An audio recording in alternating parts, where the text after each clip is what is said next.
Hi guys, it's Gavin. I recently interviewed David Abrahams, who is the Paralympic Silver Medalist for swimming. He's a student at Harvard University for mathematics, legally blind, and just a great guy overall. The introduction was cut out, so I just wanted to give you a little spin off. Thank you. No worries. Just remembered. Yeah. I think, even to me, especially to me, I think that is awesome that you were able, even with pressure of other things like being low vision, to end up reaching that, what you have become. I appreciate that. Thank you. I think you probably really are a mentor to some people, especially like high schoolers who might be getting discouraged by things Mm. such as low vision or It's honestly an odd thing for me to think about because it doesn't feel like that many years ago now that I was in that position. But I think that having people out there that are in similar situations that you can look up to really helps people, or at least for me, it really helped me kind of like find my path and like find my goals and my aspirations.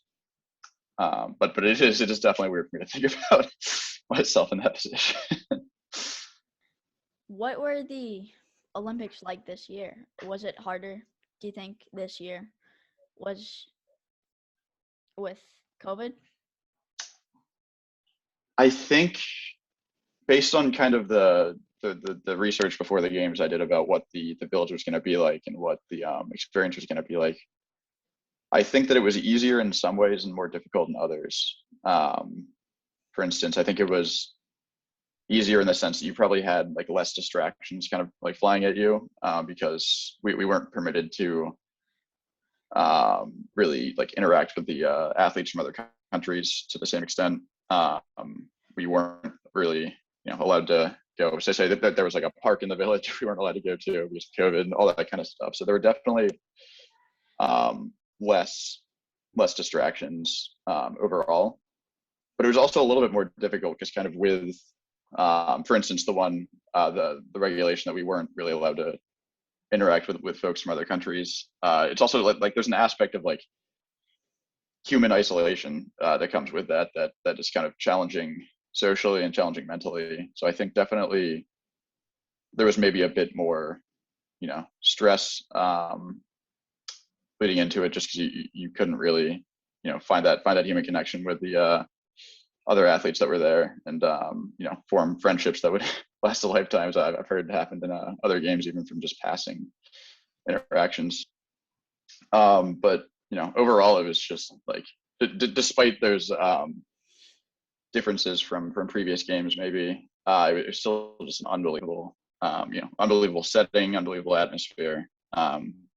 Just overall, just an incredible experience. It was basically they partitioned off like I most want to say like 8 square city blocks in downtown Tokyo just for us. It was just crazy to like.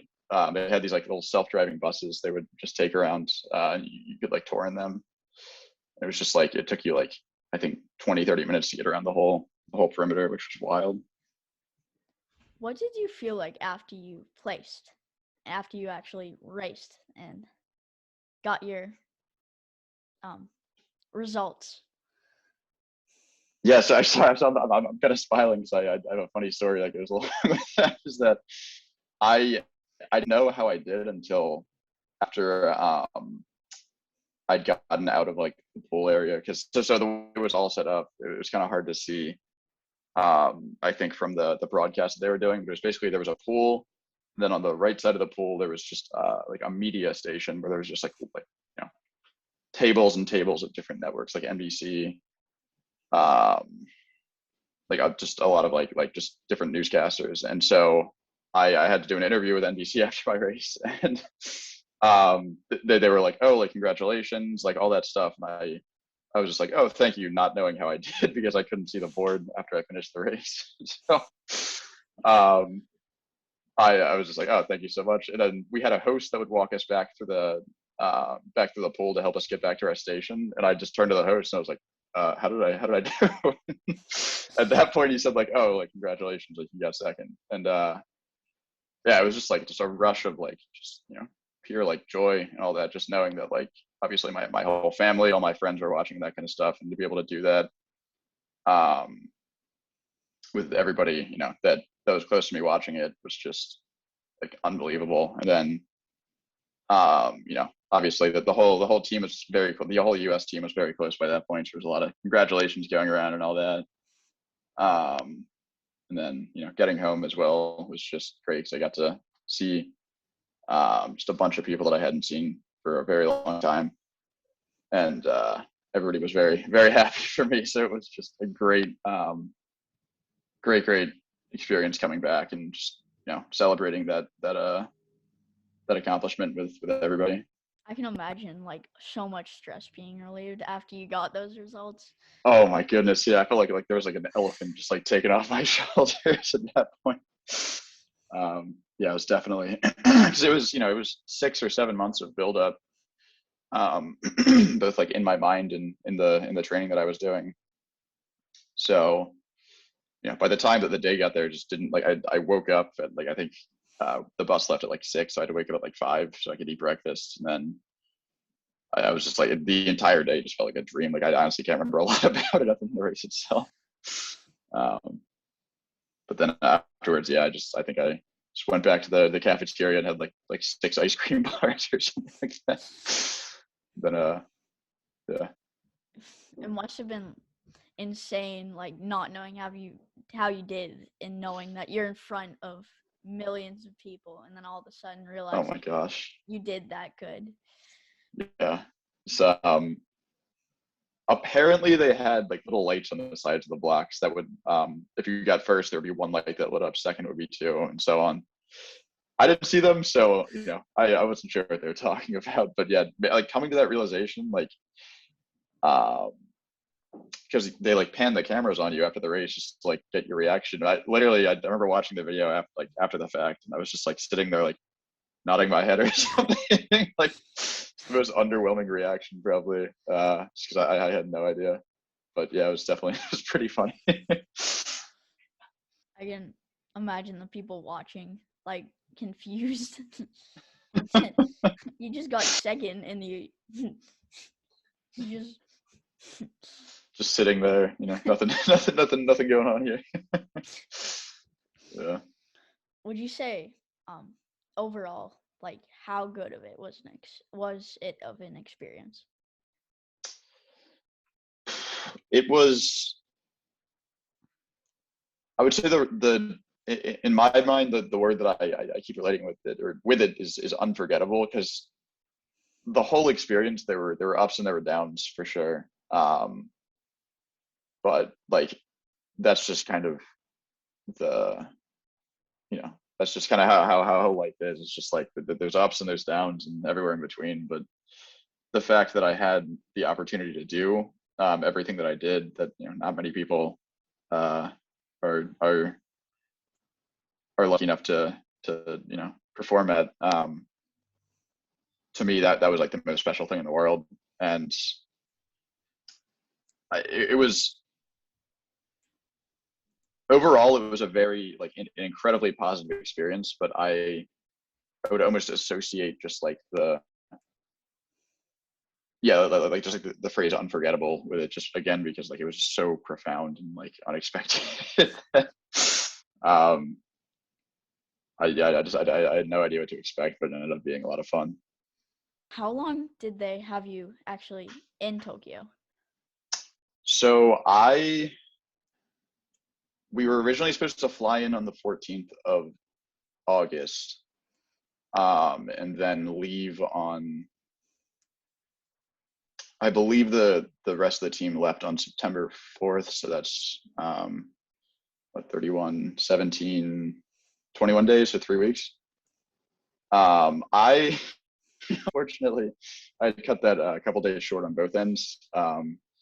because we had a COVID scare on my swim team back home, and it turned out that if you tested positive for COVID, you wouldn't be allowed to fly up to Tokyo. So I had to wait an extra day or two just to make sure. That must have been even more stressful than the race. Oh my goodness, yeah, I was freaking out at that point. So that was definitely interesting. Kind of woke me up a little bit to everything, to how fortunate I was that I had that experience. Because obviously I almost lost it.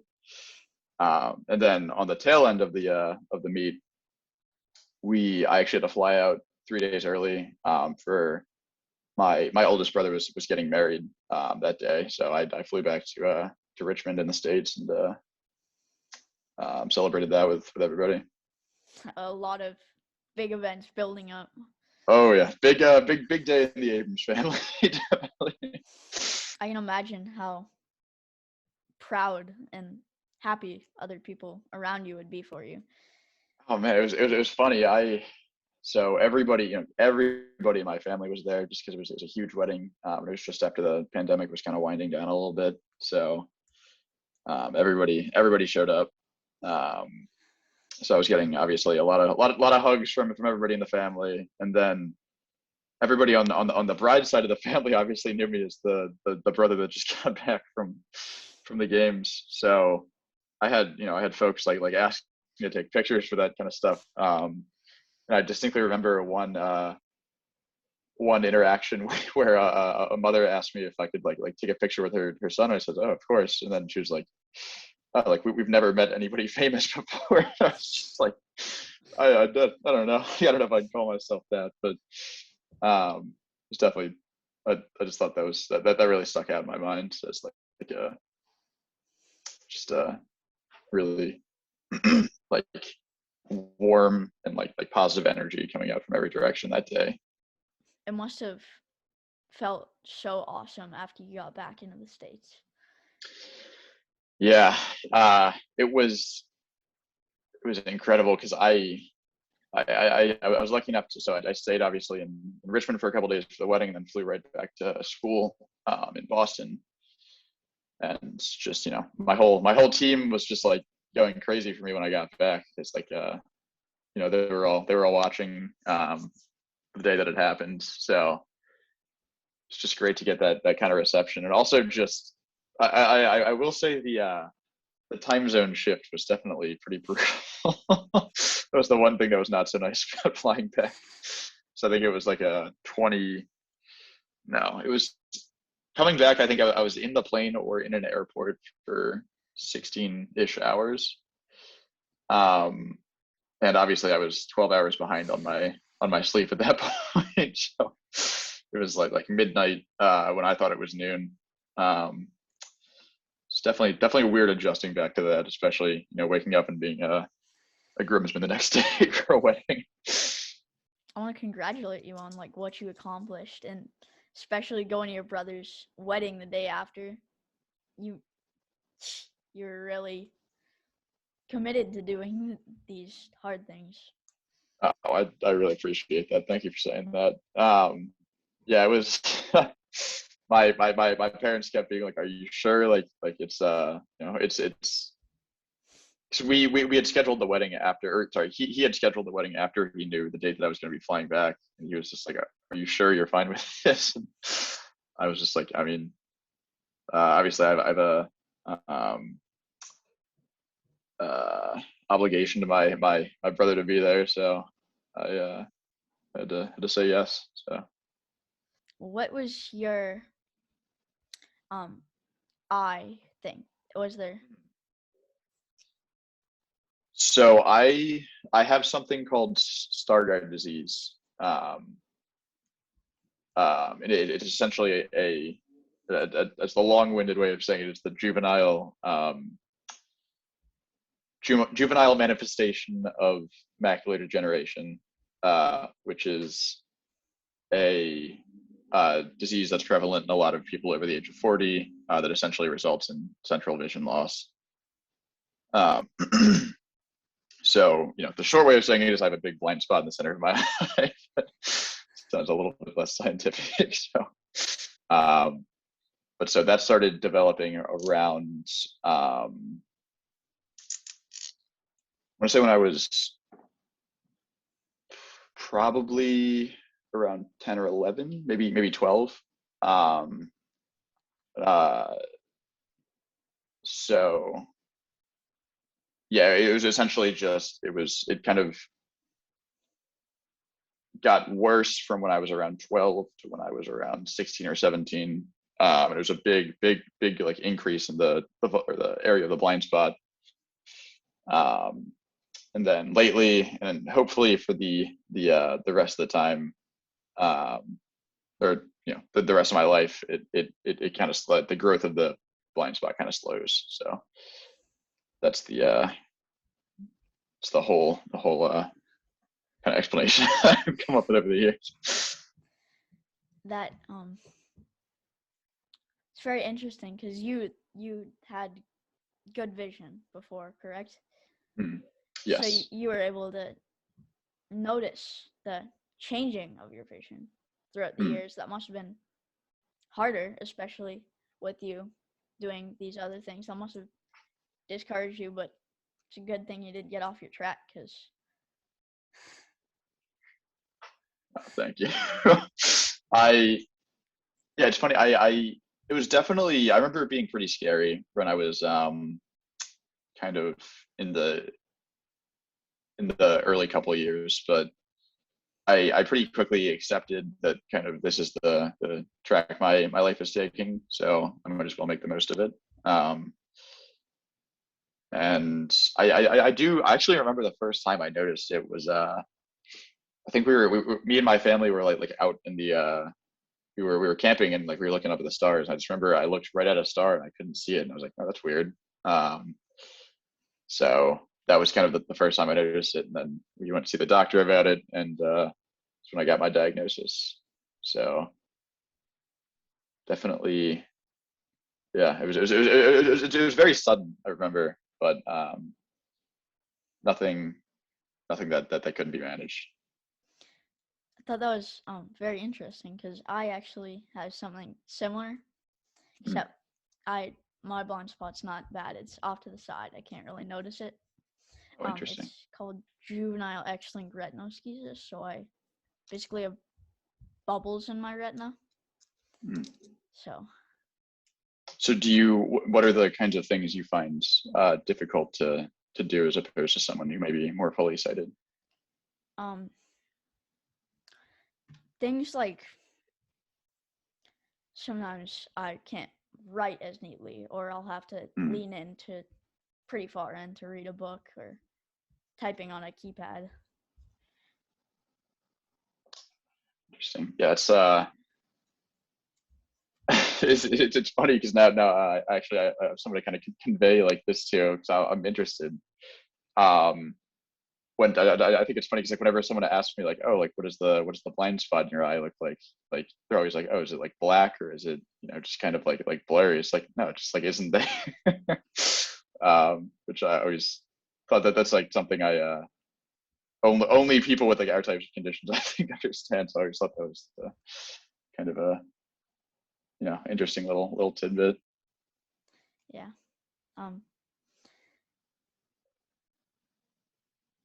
So have you always been a good swimmer?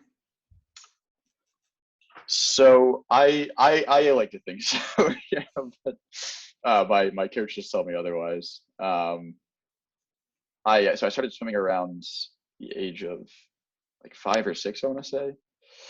And initially, like the reason I wanted to get better was just 'cause, like all my I have 3 older brothers, and all of them swam. So I was like, oh, I got to be better than all of them. Obviously, it was a very competitive family little competition. So I just kept going with it, and I realized that I loved it. And I won some like local meets when I was pretty young, but never really anything beyond that until I think I started swimming year round in high school, and that's when I started to kind of notice that was, or I had like a talent for it. But I heard that you swim as well. Is that right? Yes, I do. Awesome. What's your what stroke is your favorite? Mine's backstroke. Okay, see, I'm not very good at backstroke. Um, Yours is breaststroke, right? yeah, yeah. You got the world record, right? For the I So I got the American record. The yeah. the Or gentleman that yeah. was racing, yeah. The gentleman that was racing next to me went wicked fast, so he was a little bit ahead. Um, but yeah, that's great. Do you do any other sports? I did do lacrosse, but I haven't done it this year because you had to like wear a mask on the field, and I just Hmm. mm, I like to play midi, so Hmm. I wasn't really having it. Yeah, that's fair. Yeah. Um. Do you play any other sports? I used to. I did kind of the whole gambit of like all the like traditional sports you would do when you're like younger. So I played basketball, I played baseball. I think I did flag football, but I didn't really like it that much. But it basically once my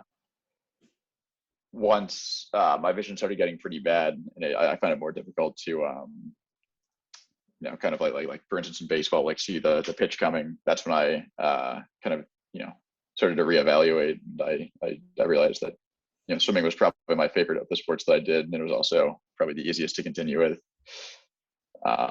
So not anymore, but I used to. Yeah. I can definitely see how that would affect it. Uh, I heard you are getting your math major at I am. Harvard. That's I am. Yes. pretty big accomplishment. Um, Oh, thank you. uh, did you always like math? So I hated math up until I got to college. It was kind of a function of my teachers in high school not being very willing to accommodate, because I didn't really advocate for myself in high school as much. So I wasn't able to see the board or um, anything like that. So then once I got to college, actually, I wanted to be an economics major. Um, but I took a math class or two, and I just kind of fell in love with it because I could finally, see what I was doing. um, so ever since then, it's been a just kind of a pretty natural progression of like the love that I have for like a subject. Do you have a favorite subject in school as well? Mine is actually math. Oh, awesome. Yeah, So there you go. It's a great one to get into for sure. I've been I joined the math team recently, so Oh, awesome. apparently That's cool. the Do you team. guys do like oops, sorry. Uh, do you guys do like competitions against other teams, or is it more of just like doing like tests and like harder math questions together? We do three big competitions Hmm. and they each year. So it's you compete against I think 10 to 13 other schools. Wow, Yeah. Um that's awesome. thank you. Where does your inspiration come from? Where does your drive like to do what you do come from? So for the longest time, it kind of came from I think up until I got to college and met my current coach, it was mostly just to kind of give myself an identity within like the the swimming world, and to give myself like a presence, and basically prove to myself that despite maybe the things that I have trouble doing, it was still possible to compete like a very high level, and to do rigorous academics at the same time. But some insight that my coach at Harvard kind of helped me see was that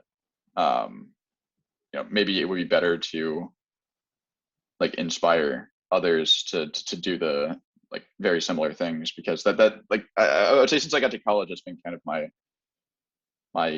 thesis as to like why I maybe like work hard in school and in the pool, is just like I hope to inspire others to, or that are in similar situations, to kind of perform at their highest potential, and I hope that that sort of thing can be distributed throughout the world. So it's my goal. It's really considerate that you think of it that way. Thank you. Because, yeah, I could imagine a whole bunch of kids, including like myself, not knowing that other people have done such things, and not knowing that people like us could really be as good as other people who are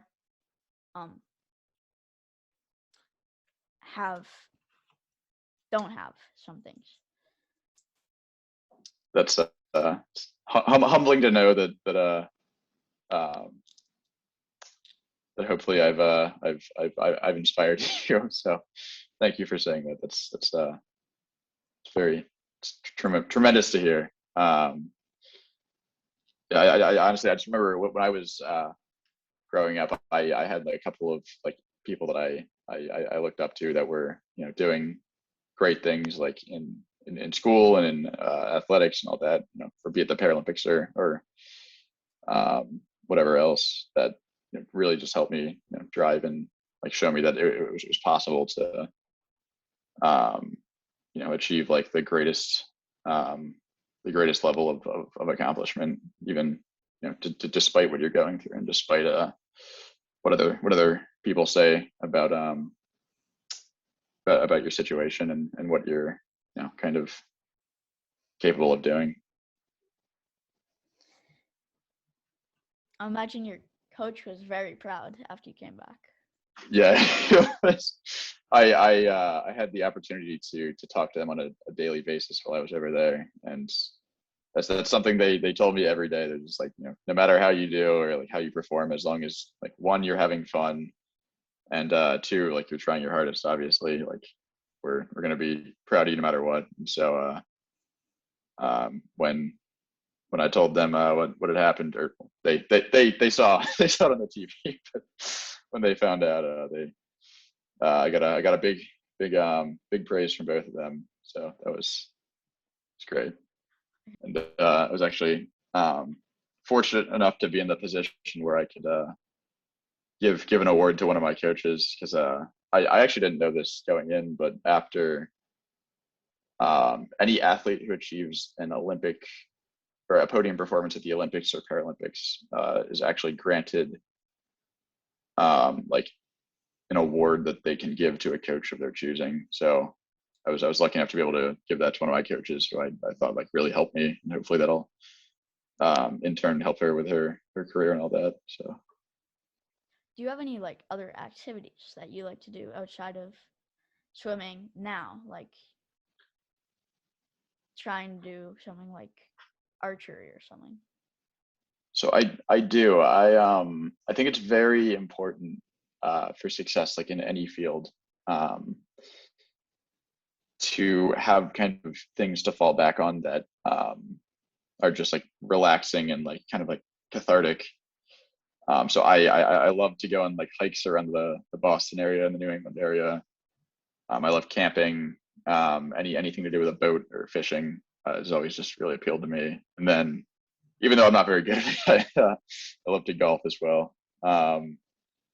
So those are my big things. I think it's very important to have activities that you do outside of your, maybe like your more primary focuses. What do you like to do for fun?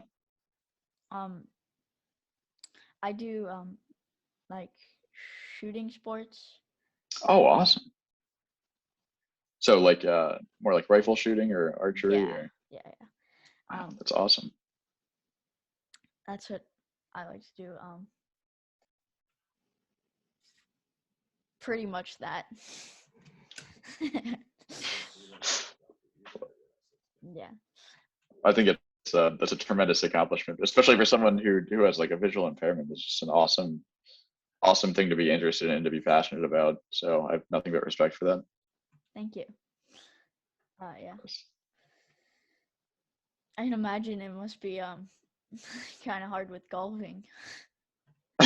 Yeah, actually, my parents signed me up for a lot of it was called like a blind golf league when I was younger, and I was just like, oh, you know, it was a very very cool like kind of effort of a lot of like I think a lot of pro golfers in my hometown came together and just like started this organization, and so I learned. They tried to teach me how to golf effectively, although I don't know how much of it stuck. But it's definitely challenging. Usually, I just try to hit the ball as hard as I can and then see where it goes. So, Always fun. oh yeah, absolutely. Thank you for coming. Thank you for spending your time over here. It was a Of pleasure to course. meet you. It was an absolute pleasure to meet you too. You seem like a very very driven young man, and you know, I have a lot of respect for what you're doing and all that. So thank you for having me. Thank you. Thank you for coming, and wish you luck on your major and your swimming career. Oh, thank you so much, and same to you. Good luck with all of your pursuits, the archery and rifle shooting and all that, as well as your math competitions. Thank you. Of course. Very inspired. Oh, thank you.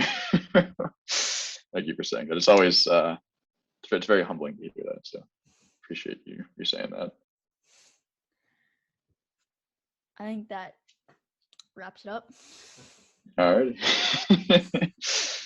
Well, thank you again for having me, and have a great rest of your week and a great until we speak again. I'm sure this won't be the last time, but yeah, thank you again. Thank you for Yeah. coming.